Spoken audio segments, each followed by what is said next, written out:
Hello friends, ഇന്നത്തെ എപ്പിസോഡിൽ പപ്പിമോളെ കണ്ട ഉടൻ തന്നെ അത് ആരാണെന്നുള്ള സത്യം തിരിച്ചറിഞ്ഞ സരോജ മെമ്പർ പപ്പിമോളെ കെട്ടിപ്പിടിച്ചിട്ട് ചോദിച്ചു, ഞങ്ങളുടെ പത്മാവതി അമ്മയുടെ കൊച്ചുമോളാണോ?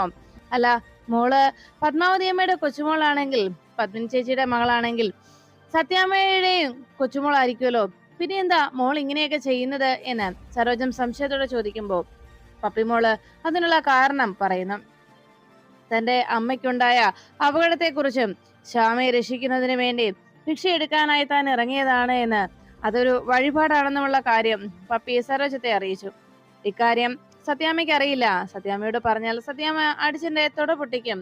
എന്റെ അമ്മയെ രക്ഷിക്കാനാ ഞാൻ ഇങ്ങനെ ചെയ്യുന്നത്.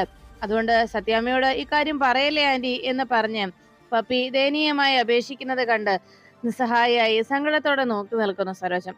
പിന്നീട് കാണുന്നത് വിഷ്ണു തന്റെ കാലിലുണ്ടായ ആ ആ ഉളുക്കില് ബാൻഡേജ് കെട്ടിവെച്ചിരിക്കുന്നത് നോക്കി കാലിന്റെ വേദന എങ്ങനെയുണ്ടെന്നൊക്കെ നോക്കിയിരിക്കുന്ന കണ്ട് അവിടെ പത്രം വായിക്കുന്ന രാഘവനാർ ചോദിച്ചു, കാലിന്റെ വേദന എങ്ങനെയുണ്ടടാ?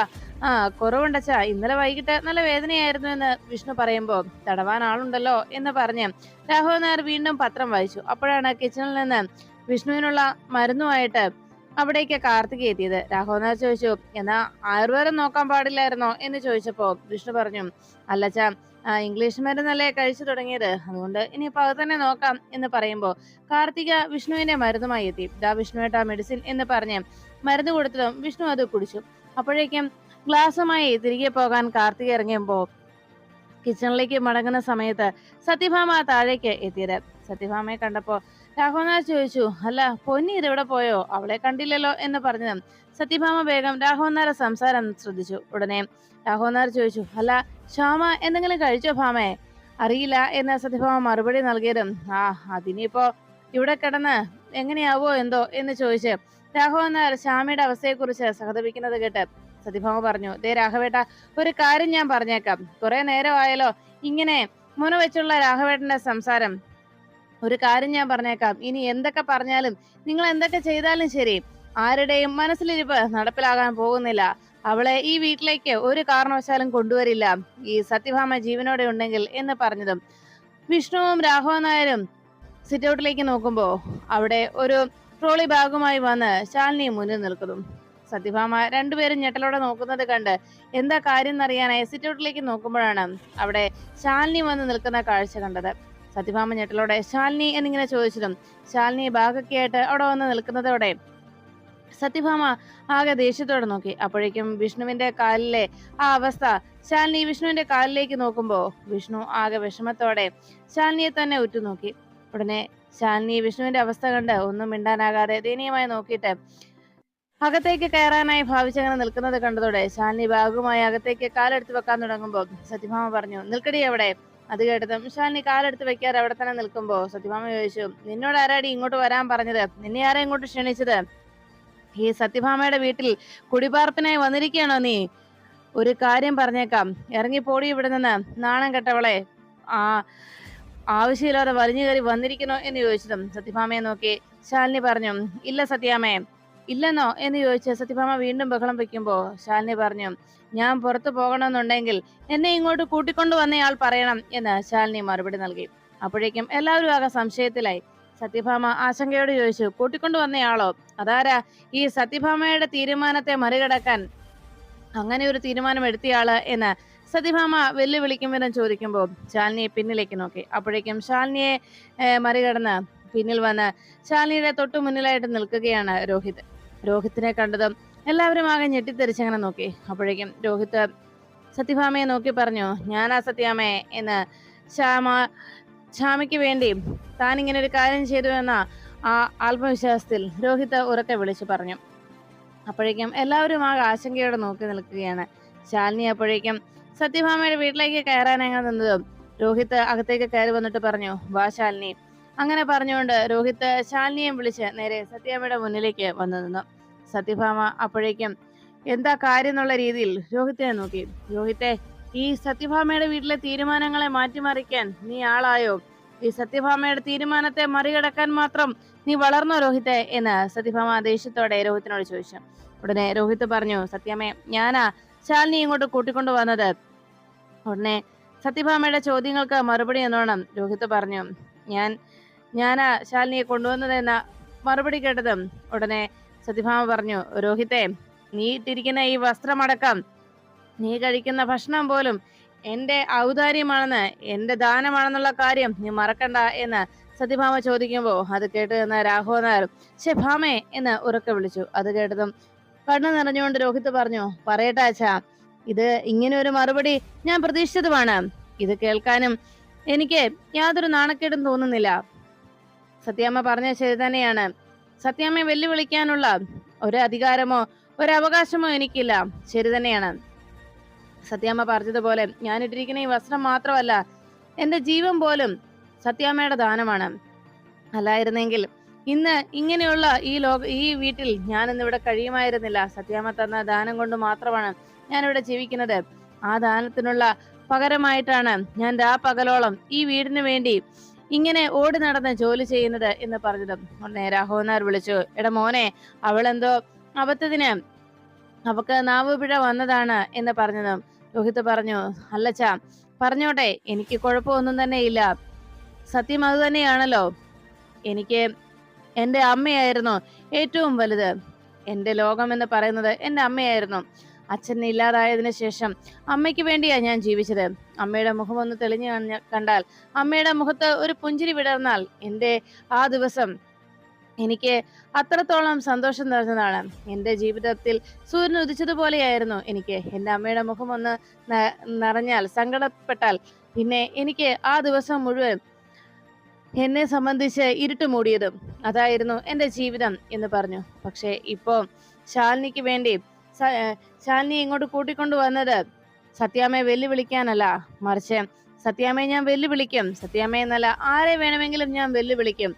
ആരെ വേണമെങ്കിലും മറികടക്കാൻ ഞാൻ ശ്രമിക്കും. വേണ്ടി വന്നാൽ ഈശ്വരനെ പോലും ഞാൻ വെല്ലുവിളിക്കും, എന്റെ ശ്യാമയ്ക്ക് വേണ്ടി എന്ന് പറഞ്ഞ് രോഹിത് പൊട്ടിക്കരഞ്ഞു. ഉടനെ സത്യഭാമയുടെ കൈ പിടിച്ചുകൊണ്ട് രോഹിത് പറഞ്ഞു, സത്യാമ്മ എന്റെ ശ്യാമയ്ക്ക് വേണ്ടി എന്റെ ഈ ഒരു അപേക്ഷ സത്യാമ്മ സ്വീകരിക്കണം എന്ന് പറഞ്ഞ് രോഹിത് സത്യഭാമയുടെ കയ്യിൽ കടന്നു പിടിച്ചതും സത്യഭാമ ആ കൈ തട്ടി മാറ്റി. അപ്പോഴേക്കും രോഹിത് പറഞ്ഞു, സത്യാമ്മയ്ക്ക് അറിയാമല്ലോ, എന്റെ അമ്മയാണ് എന്റെ ലോകമായിരുന്നത് എന്ന് ഞാൻ പറഞ്ഞല്ലോ.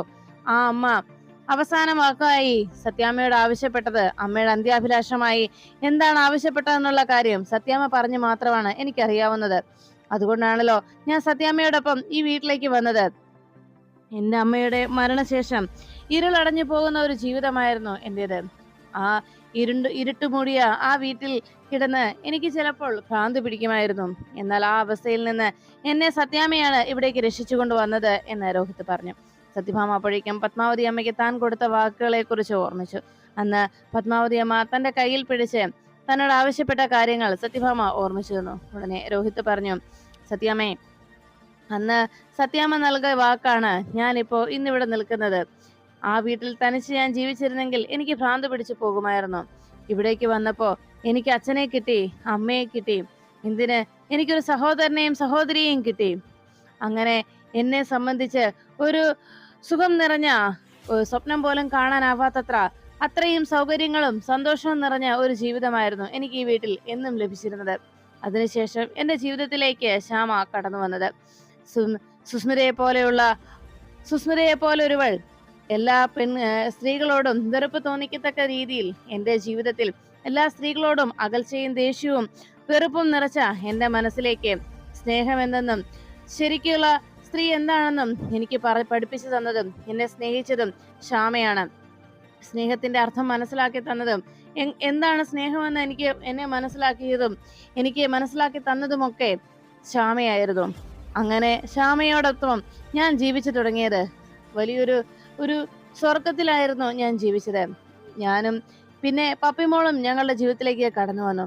അതിനുശേഷം ഞങ്ങളുടേതായ ഒരു സ്വർഗം ഞങ്ങൾ പടുത്തുയർത്തു. പിന്നീട് ശ്യാമയുടെ കുഞ്ഞേച്ചിയെയും അമ്മയെയും അവരുടെ കുടുംബവും ഒക്കെ നഷ്ടമായി. അന്നൊക്കെ ശ്യാമ ഒത്തിരി സങ്കടപ്പെട്ടിരുന്നു. അവരെ കുറിച്ച് ആരെ അറിയാതെയും അവരെ കുറിച്ചുള്ള വിവരങ്ങളൊന്നും അറിയാതെയൊക്കെ ജീവിക്കേണ്ടി വന്നതിൽ ഒത്തിരി വേദനിച്ചു.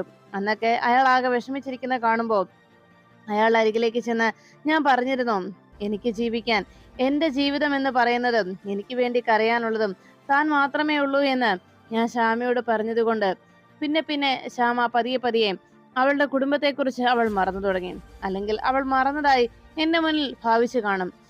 എല്ലാ സങ്കടങ്ങളും ഉള്ളിലൊതുക്കി എന്നെ വേദനിപ്പിക്കാതിരിക്കാനായി അവൾ ഇവിടെ ജീവിച്ചു എന്ന് രോഹിത് പറഞ്ഞതും, അങ്ങനെയുള്ള എന്റെ ശ്യാമയെ എനിക്ക് നഷ്ടപ്പെടുത്താനാവില്ല സത്യാമ്മേ എന്ന് പറയുമ്പോ ഇത് കേട്ടതും സത്യഭാമ പറഞ്ഞു, രോഹിത്തെ, അങ്ങനെ സംഭവിക്കുന്ന ആരാ പറഞ്ഞത്? ശ്യാമയ്ക്ക് നമ്മളെ ട്രീറ്റ്മെന്റ് നൽകുന്നുണ്ടല്ലോ, അത് അവളെ ഭേദപ്പെടുത്തും എന്ന് സത്യഭാമ പറയുമ്പോ ഉടനെ രോഹിത് പറഞ്ഞു, ഇല്ല സത്യാമ്മേ, ശ്യാമയ്ക്ക് എന്ത് ട്രീറ്റ്മെന്റ് ആണ് നമ്മൾ നൽകുന്നത്?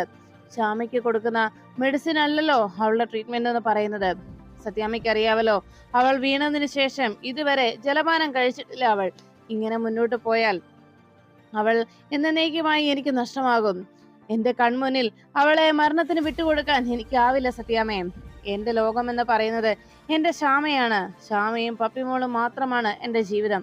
അതുകൊണ്ട് അവളില്ലാത്ത ഒരു ജീവിതത്തെക്കുറിച്ച് എനിക്ക് ചിന്തിക്കാനാവില്ല. അവൾക്ക് ഇപ്പൊ വേണ്ടത് മെഡിസിൻസോ മറ്റ് ചികിത്സയോ ഒന്നുമല്ല, മറിച്ച് ഡോക്ടർ പോലും പറഞ്ഞതല്ലേ, അവളെ പഴയ ജീവിതത്തിലേക്ക് വീണ്ടെടുക്കാൻ, അവളെ തിരിച്ചു കൊണ്ടുവരാൻ കഴിയുന്ന ഒരേ ഒരു മരുന്ന് ശാലിനി മാത്രമാണെന്ന്. അതുകൊണ്ട് ശാലിനിയെ ഞാൻ ഇവിടേക്ക് കൂട്ടിക്കൊണ്ടു വന്നത് എന്റെ ശ്യാമയ്ക്ക് വേണ്ടി, എന്റെ ശ്യാമയെ എനിക്ക് നഷ്ടമാകാതിരിക്കാൻ. സത്യാമ്മ ദേവി ചെയ്ത് എന്റെ മാനസികാവസ്ഥ മനസ്സിലാക്കുമെന്ന് ഞാൻ കരുതുന്നു. എനിക്ക് എന്റെ ശ്യാമയ്ക്ക് വേണ്ടി സത്യാമ്മ അതിനനുവദിക്കണം. ശാലിനിയെ സത്യാമ്മയുടെ മരുമകളായോ വിഷ്ണുബ്രോയുടെ ഭാര്യയായോ ഒന്നും തന്നെ ആരും കാണേണ്ടതില്ല. എന്റെ ശ്യാമയുടെ ചേച്ചി എന്നുള്ള സ്ഥാനം മാത്രം മതി. അതുമാത്രം, അങ്ങനെ ഒരു അവസ്ഥ, ആ ഒരു സ്ഥാനം മാത്രം നൽകിയാൽ മതി സത്യാമ്മ എന്ന് പറഞ്ഞ് വിഷ്ണുവിന്റെയും മറ്റുള്ളവരുടെയും മുന്നിൽ വെച്ച് സത്യാമ്മയുടെ മുന്നിൽ കൈകൂപ്പി നിൽക്കുകയാണ് രോഹിത്. അത് കേട്ടതും രാഘവൻ നായർ പറഞ്ഞു, കൊള്ളാവിടാ മോനെ, ഇങ്ങനെ തന്നെ വേണം ഭാര്യയെ സ്നേഹിക്കുന്ന ഒരു ഭർത്താവ് ചെയ്യാൻ, ഇങ്ങനെ തന്നെ ആയിരിക്കണം എന്ന്. ഇതിനപ്പുറം ഒരു ഭാര്യയെ സ്നേഹിക്കുന്ന ഒരു ഭർത്താവിനും ചെയ്യാനാവില്ല എന്ന് പറയുമ്പോൾ അത് കേട്ട വിഷ്ണു പറഞ്ഞു, അമ്മേ, രോഹിത് പറഞ്ഞത് കേട്ടിട്ട് എനിക്കും അത് ശരിയാണെന്ന് തോന്നുന്നു അമ്മേ എന്ന് പറയുമ്പോൾ ഉടനെ രാഘവൻ നായർ പറഞ്ഞു, ഓ, അവന്റെ ഒരു സർട്ടിഫിക്കറ്റ് വന്നിരിക്കുന്നത് പറയുന്നത് ആരാ എന്ന് രാഘവൻ നായർ വിഷ്ണുവിനെ പുച്ഛിച്ചു. അപ്പോഴേക്കും ഉടനെ രോഹിത്തിന് വേണ്ടി സത്യഭാമ ഒന്നും പറയാതിരിക്കുന്നത് കേട്ടതും സത്യഭാമയോട് രോഹിത് പറഞ്ഞു, എന്നാ സത്യാമ്മയുടെ തീരുമാനം മറിച്ചാണെങ്കിൽ എനിക്കിനി ചെയ്യാൻ കഴിയുന്നത് ഒന്ന് മാത്രമേ ഉള്ളൂ എന്ന് പറഞ്ഞ് രോഹിത് പോകാൻ തുടങ്ങുമ്പോ വേഗം രാഘവൻ നായർ വിളിച്ചു, എടാ രോഹിത്തെ, നീ പിന്നെ എന്ത് ചെയ്യുമെന്നാ പറയുന്നത്? ശാലിനി ഇവിടെ താമസിപ്പിച്ചില്ലെങ്കിൽ പിന്നെ എന്ത് ചെയ്യുമെന്നാ നീ പറയുന്നത് എന്ന് ചോദിച്ചതും ഉടനെ രോഹിത് പറഞ്ഞു, ശ്യാമയുമായിട്ട് ഞാൻ പോകുവച്ചാ. ശ്യാമയും കൊണ്ട് ശാലിനിക്ക് ജീവിക്കാൻ പറ്റുന്ന, ശാലിനിക്ക് നിൽക്കാൻ പറ്റുന്ന ഒരിടത്തേക്ക്, അത് തെരുവാണെങ്കിൽ തെരുവിൽ, എവിടെ വെച്ചാണെങ്കിലും എന്റെ ശ്യാമയുടെ രോഗം എനിക്ക് ഭേദമാക്കിയെടുക്കണം, എനിക്ക് എന്റെ ശ്യാമയെ തിരികെ കൊണ്ടുവരണം എന്ന് രോഹിത് പറയുമ്പോ അങ്ങനെ പറഞ്ഞുകൊണ്ട് രോഹിത് പോകാൻ ഒരുങ്ങുന്നത് കണ്ട് രാഘവൻ നായർ ചാടി എഴുന്നേറ്റു. എടാ രോഹിത്തെ എന്ന് വിളിച്ചതും രോഹിത് പിന്തിരിഞ്ഞു നോക്കി. നീ അങ്ങനെ എങ്ങോട്ടും പോകുന്നില്ല ശ്യാമയും കൊണ്ട്. ശ്യാമയുടെ ചികിത്സ ഇവിടെ വെച്ച് തന്നെ നടക്കും. അതിനുശേഷം ശാലിനിയെ നോക്കി രാഘവൻ നായർ വിളിച്ചു, മോളെ ശാലിനി. ശാലിനി എപ്പോഴേക്കും രാഘവൻ നായരെ നോക്കിയതും, മോളെ നീ ഇങ്ങോട്ട് വാ എന്ന് പറഞ്ഞതും ശാലിനി രാഘവൻ നായരുടെ അരികിലേക്ക് പോകാൻ മടി കാണിച്ചു നിൽക്കുമ്പോ രാഘവൻ നായർ പറഞ്ഞു, മോളെ നിന്നോടാ പറഞ്ഞ് ഇങ്ങോട്ട് വരാൻ എന്ന് പറഞ്ഞതും ശാലിനി വളരെ ബഹുമാനത്തോടെ രാഘവൻ നായർ അരികിലേക്ക് ചെന്നു. പുഞ്ചിരിയോടെ രാഘവൻ നായരെ നോക്കുമ്പോ രാഘവൻ നായർ പറഞ്ഞു, എടി മോളെ ശാലിനി, നീ ഇവിടെ ഉണ്ടാകണം. ശ്യാമയുടെ രോഗം ഭേദമാക്കിയിരിക്കണം.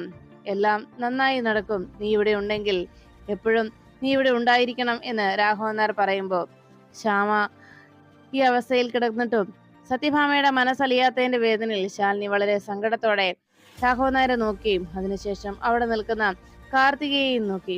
അപ്പോഴാണ് അപ്പുറത്ത് മാറി നിൽക്കുന്ന പിള്ളച്ചേട്ടൻ ശാലിനിയെ നോക്കി പുഞ്ചിരിയോടെ തലകുലുക്കി. നല്ല തീരുമാനമാണ് എന്ന രീതിയിൽ തലകുലുക്കുമ്പോ കാർത്തിക ഭയത്തോടെ ശാലിനിയെ നോക്കി. അപ്പോഴാണ് അപ്പുറത്ത് മാറി നിൽക്കുന്ന സത്യഭാമയെ ശാലിനി നോക്കിയതും സത്യഭാമ രൂക്ഷമായി ശാലിനി ഒന്ന് നോക്കുക മാത്രം ചെയ്തു. ഒന്നും മിണ്ടാതെ അങ്ങനെ നിൽക്കുമ്പോ ശാലിനി അവിടെ കസേരയിലിരിക്കുന്ന വിഷ്ണുവിനെ നോക്കി. വിഷ്ണുവിന്റെ കാലിലെ അവസ്ഥ കണ്ട് വിഷ്ണുവിന്റെ മുന്നിലേക്ക് വന്ന് ശാലിനി വളരെ ദയനീയമായി വിഷ്ണുവിന്റെ മുഖത്തേക്ക് തന്നെ നോക്കുമ്പോ രണ്ടുപേർക്കും ഇടയിൽ പറയാതെ അവർ പരസ്പരം സംസാരിക്കുന്നത് തിരിച്ചറിഞ്ഞ രാഘവൻ നായർ മോളെ ശാലിനി എന്ന് വിളിച്ചു. അപ്പോഴേക്കും വേഗം രോഹിത് ശാലിനിയുടെ ബാഗ് എന്നെടുത്തിട്ട് വാ ശാലിനി എന്ന് പറഞ്ഞ് രോഹിത് ശാലിനിയെ വിളിച്ചോണ്ട് പോകാനൊരുങ്ങുമ്പോ സത്യഭാമ വിളിച്ചു, രോഹിത്തെ, ഒരു കാര്യം കൃത്യമായ ഓർമ്മ വേണം. നീ പറഞ്ഞത് ഇവിടെ വന്നിരിക്കുന്നത് ശ്യാമയുടെ ചേച്ചി, അത്രേ ഉള്ളൂ. അതിലപ്പുറം പരിഗണനയൊന്നും ഇവിടെ ആരും കൊടുക്കുകയോ നൽകുകയോ ചെയ്യുന്നില്ല. ഇനി പുതിയതായിട്ട് എന്തെങ്കിലും കൂട്ടിച്ചേർക്കാനോ പഴയതെന്തെങ്കിലുമൊക്കെ തിരുത്താനോ ആണ് ശ്രമമെങ്കിൽ അതിന് ഞാൻ സമ്മതിച്ചെന്ന് ആരും കരുതണ്ട. ഇനി പുതിയതായിട്ട് എന്തെങ്കിലും കൂട്ടിച്ചേർക്കാനോ പഴയത് തിരുത്തി എഴുതാനോ വല്ലതും ശ്രമം നടത്തിയാൽ പിന്നെ രാത്രിയെന്നോ പകലെന്നോ ഞാൻ നോക്കില്ല. ആ നിമിഷം ഈ വീട്ടിൽ നിന്ന് അടിച്ചിറക്കിയിരിക്കും, ഏത് പാതിരാത്രിയിലാണെങ്കിലും എന്ന് സത്യഭാമ താക്കീത് ചെയ്യുമെന്നും പറയുമ്പോൾ രോഹിത് ഒന്നും മിണ്ടാതെ ശാലിനിയുടെ ബാഗും വിളിച്ചുകൊണ്ട് രോഹിത് ശാലിനി വാ എന്ന് പറഞ്ഞു. ശാലിനി അതോടെ രോഹിത്തിന്റെ പിന്നാലെ ശ്യാമയ്ക്കരികിലേക്ക് പോകുന്നു. ഈ സമയത്ത് ശാലിനിയുമായി രോഹിത് മുകളിലേക്ക് കയറി പോകുമ്പോൾ രാഘവൻ നായർ അരികിലേക്ക് എത്തിയ സത്യഭാമ പറഞ്ഞു, രാഘവേട്ടൻ കുറച്ചു എന്നോട് ചോദിച്ചിരുന്നല്ലോ പൊന്നി എവിടെ പോയി എന്ന്. അവളെ ഇന്ന് ലീവ് എടുത്തിരിക്കുകയാണ്. ഇപ്പോ ഞാൻ ചിന്തിക്കുന്നത് അവൾക്ക് എന്നേക്കുമായി ലീവ് കൊടുത്താലോ എന്നാണ് എന്ന് പറഞ്ഞ് സത്യഭാമ ശാലിനിയെ അവിടുത്തെ ഒരു ജോലിക്കാരിയാക്കി മാറ്റുമെന്ന രീതിയിലുള്ള സംസാരം സത്യഭാമയുടെ ഭാഗത്തുണ്ടാകുന്നത് കേട്ട് രോഹിത് ശാലിനിയെ നോക്കിയിട്ട് പറഞ്ഞു, ശാലിനി അകത്തേക്ക് കയറുക. അങ്ങനെ ശാലിനിയെ വിളിച്ചുകൊണ്ട് രോഹിത് ശ്യാമയ്ക്കരികിലേക്ക് പോകുന്നു.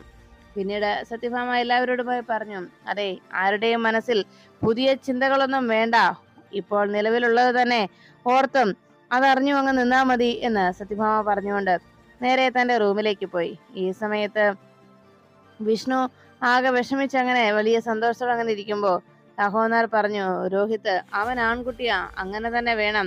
ഭാര്യയ്ക്ക് വേണ്ടി ആരെ വേണമെങ്കിലും വെല്ലുവിളിക്കാനും അവളെ ചേർത്ത് നിർത്താൻ എന്ത് ചെയ്യാനും തയ്യാറായി നിൽക്കുന്ന ഭാര്യയോട് സ്നേഹമുള്ളവൻ അങ്ങനെയാണ് വേണ്ടത് എന്ന് രാഘവനാർ രോഹിത്തിനെ കുറിച്ച് അഭിമാനത്തോടു കൂടി പറയുമ്പോൾ അതെല്ലാം കേട്ട വിഷ്ണു ഒരു കള്ളച്ചിരിയോടെ കാർത്തിയെ നോക്കി. അപ്പോഴാണ് കാർത്തിക ശാലിനിയെ കുറിച്ച് ഓർമ്മിച്ചത്. ദൈവമേ, അവൾക്ക് എന്തെങ്കിലും സംശയം തോന്നിയിട്ടായിരിക്കുമോ അവൾ ഇവിടേക്ക് വന്നത്? ശ്യാമയുടെ അവസ്ഥയ്ക്ക് കാരണക്കാരി ഞാനാണ് എന്നുള്ള സത്യം തലിനാരിഴ കീറി അവൾ പരിശോധിച്ച് സത്യം പുറത്തു കൊണ്ടുവരുമോ? ഇനി അധിക നേരമാണെങ്കിൽ എനിക്കിവിടെ നിൽക്കാനുമുള്ള സമയവുമില്ലല്ലോ എന്നെല്ലാം ആലോചിച്ച് ആശങ്കപ്പെട്ട് അങ്ങനെ നിൽക്കുമ്പോ സത്യഭാമയുടെയും രോഹിത്തിന്റെയും ഒക്കെ തീരുമാനം പോലെ അവിടെ എല്ലാം നടക്കാൻ പോകുന്നു എന്നറിഞ്ഞതോടെ വിഷ്ണു വലിയ സന്തോഷത്തിലായി. ഉടനെ രാഘവൻ നായർ താൻ ഇതൊന്നും കാണുന്നില്ല എന്നുള്ള ഭാവത്തിൽ പത്രം എടുത്ത് വായിച്ചുകൊണ്ട് അങ്ങനെ ഇരിക്കുമ്പോൾ വിഷ്ണു വളരെ സന്തോഷത്തോടെ ശാലിനി മടങ്ങി വന്നതിന്റെ സന്തോഷം പറഞ്ഞറിയിക്കാനാകാതെ അത് മനസ്സിലടക്കി വെച്ചുകൊണ്ട് അങ്ങനെ ഇരുന്നു. പിന്നീട് ശാലിനി നേരെ ശ്യാമ കിടക്കുന്ന റൂമിലേക്ക് എത്തി. ശ്യാമ ബെഡിൽ കിടക്കുന്നത് കണ്ട് ശാലിനി മോളെ എന്ന് വിളിച്ചതും കുഞ്ഞേച്ചി എന്ന് ശ്യാമ വിളിച്ചു. അത് കേട്ടതും ശ്യാമയുടെ അരികിലേക്ക് ചെന്നിരുന്ന് ശാലിനി ശ്യാമയെ തന്നെ മടിയിലേക്കായി കിടത്തുന്നു. മോളെ, നിനക്ക് ഒന്നുമില്ലടി, ഒന്നും സംഭവിച്ചിട്ടില്ല, നിനക്കൊരു കുഴപ്പവുമില്ല എന്നെല്ലാം ശാലിനി ശ്യാമയെ സമാധാനപ്പെടുത്തും പോലെ സംസാരിച്ചു. അതിനുശേഷം ശാലിനി രോഹിത്തിനെ നോക്കിയിട്ട് പറഞ്ഞു, രോഹിത്തെ കണ്ടില്ലേ, ഇവൾക്കൊരു കുഴപ്പവുമില്ല. എന്റെ ശ്യാമയ്ക്ക് അവൾ എന്നെ വിളിച്ചത് കേട്ടില്ലേ കുഞ്ഞേച്ചി എന്ന്, ഇവളെന്നെ കുഞ്ഞേച്ചി എന്ന് വിളിച്ചത് കണ്ടില്ലേ എന്നൊക്കെ, ഇവക്ക് വേറൊരു പ്രശ്നമില്ല രോഹിത്തെ എന്ന് ശാലിനി രോഹിത്തിനെ നോക്കി പറയുമ്പോൾ ചിരിയോടെ ശ്യാമ ശാലിനിയുടെ മടിയിൽ കിടന്നു. ഇത് കണ്ടതെന്ന രോഹിത് പറഞ്ഞു, ശാലിനി അവൾ കുഞ്ഞേച്ചി എന്ന് വിളിച്ചു, അത് ശരി തന്നെയാണ്. ഈ വീഴ്ചയ്ക്ക് ശേഷം അവൾ ആകെ പറയുന്നത് ആ ഒരു വാക്ക് മാത്രമാണ്, ശാലിനി, കുഞ്ഞേച്ചി. അത് കേട്ടതും ശാലിനി ആകെ ഞെട്ടലോടെ തന്റെ കയ്യിൽ കിടന്ന ശ്യാമയെ ആ ബെഡിലേക്ക് കിടത്തി. ആ ആഘാതത്തിൽ ഞെട്ടിത്തേരിച്ച് ശാലിനി അങ്ങനെ നോക്കുമ്പോൾ കുഞ്ഞേച്ചി എന്നുള്ളൊരു വാക്ക് മാത്രമാണ് അവളുടെ വീഴ്ചയ്ക്ക് ശേഷം അവൾ പറയുന്നത് എന്നുള്ള കാര്യം ശാലിനിയോട് രോഹിത് അറിയിച്ചു. അത് കേട്ടതോടെ ശാലിനി ആകെ തളർന്നു പോകുന്നു. ഉടനെ തന്നെ ശാലിനി ശ്യാമയെ നേരെ കിടത്തിയിട്ട്, ഇനി മോളെ, നിനക്ക് എന്താടി പറ്റിയത്? മോളെ ശ്യാമേ, എന്തെങ്കിലും പറയടി മോളെ ശ്യാമേ എന്ന് ശാലിനി വീണ്ടും വീണ്ടും ശ്യാമയെ വിളിച്ചു. അതിനുശേഷം ശാലിനി വേഗം ചാടി എഴുന്നേറ്റ് രോഹിത്തിനോട് ചോദിച്ചു, രോഹിത്തെ എന്താ ഡോക്ടർ എന്താ പറഞ്ഞത് എന്ന് ചോദിച്ചതും രോഹിത് പറഞ്ഞു, മുമ്പ് പറഞ്ഞത് തന്നെയാ ശാലിനി ഡോക്ടർ പറഞ്ഞത്. ശാലിനി മാത്രമാണ് ശ്യാമയുടെ ഔഷധമെന്നും ശാലിനിയുടെ സാന്നിധ്യം കൊണ്ട് മാത്രമേ ശ്യാമയെ പഴയ നിലയിലേക്ക് കൊണ്ടുവരാൻ കഴിയുകയുള്ളൂ എന്നും. അത് കേട്ടതോടെ ഞെട്ടലോടെ ശാലിനി ശ്യാമയെയും രോഹിത്തിനെയും മാറി മാറി നോക്കുന്നു.